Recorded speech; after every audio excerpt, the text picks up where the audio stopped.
बिस्मिल्लाहिर्रहमानिर्रहीम अस्सलाम वालेकुम प्यारे बहन भाइयों प्यारे दोस्तों की हाल चाल है ठीक ठाक हो उम्मीद करना कि तुसीं ठीक हो माशाअल्लाह। अज का नवा तो न्यू ब्रांड व्लॉग जिमें कि तुहानूं पता है अज तुहाडा भरा इंटरव्यू करने वास्ते जा रहा है।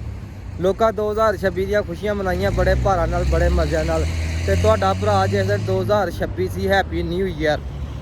उस दिन भी खैर नाल तुहाडा भरा इंटरव्यू तो सारा दिन सलील हो के आया ते अज फिर जा रहा इंटरव्यू करने वास्ते। अल्लाह करे इंटरव्यू पास हो जाए काम शाम तो लग जाइए बाकी सत्ता ही खैर तो बाबा जी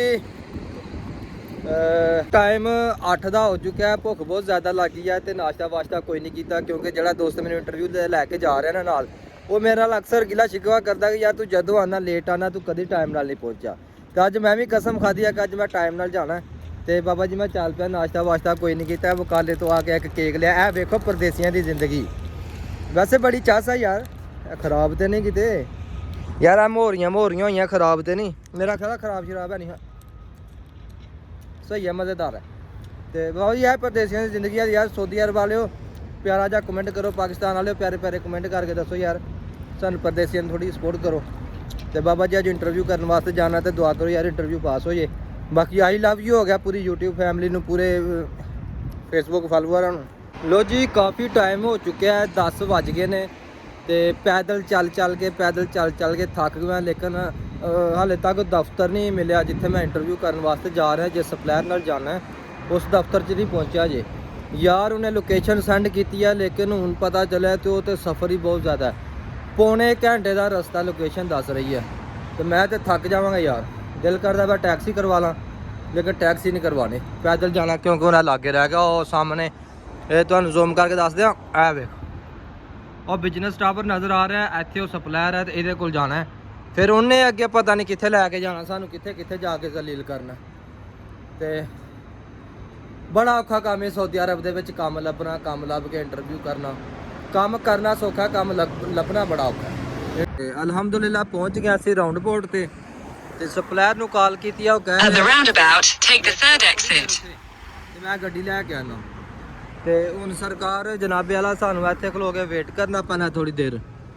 तो फिर सप्लायर आंदा तो फिर वो नाल टुर जाने इंटरव्यू ते हमको सप्लायर का दफ्तर मिल चुका है माशाल्लाह। ये देखे बहुत शानदार बिल्डिंग के अंदर सप्लायर है और मेरे साथ अभी अख्तर भाई भी हैं क्योंकि हमने पहला इंटरव्यू भी इकट्ठा दिया था इधर सिमस में तो वो इंटरव्यू पास हो गया था लेकिन अभी तक उधर मोबिलाइजेशन की कॉल नहीं आई हमको। लेकिन अभी अख्तर भाई और मैं हम दोनों जा रहे हैं इल्मा स्टील में तो अल्हम्दुलिल्लाह थोड़ी देर में इंटरव्यू के लिए जाएंगे।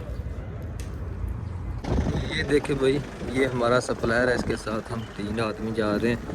ये जो 2 आदमी और एक मैं 3 आदमी जा रहे हैं। अल्लाह खैर करे देखो क्या बनता है भाई आज हमारे साथ चेक करें भाई।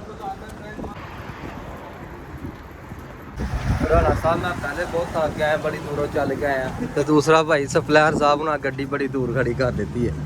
सरकार तुम टाइम ना लाए उन्होंने आखो कि भाई गड्डी लागे लै गया यार अखीर हो गई है पूरा 1 घंटा चल के पहले आया तो फिर देखो सप्लायर ही दौड़ लगे चला गया सप्लायर पंजाब सिंधी पश्तो और सिंधी बलूच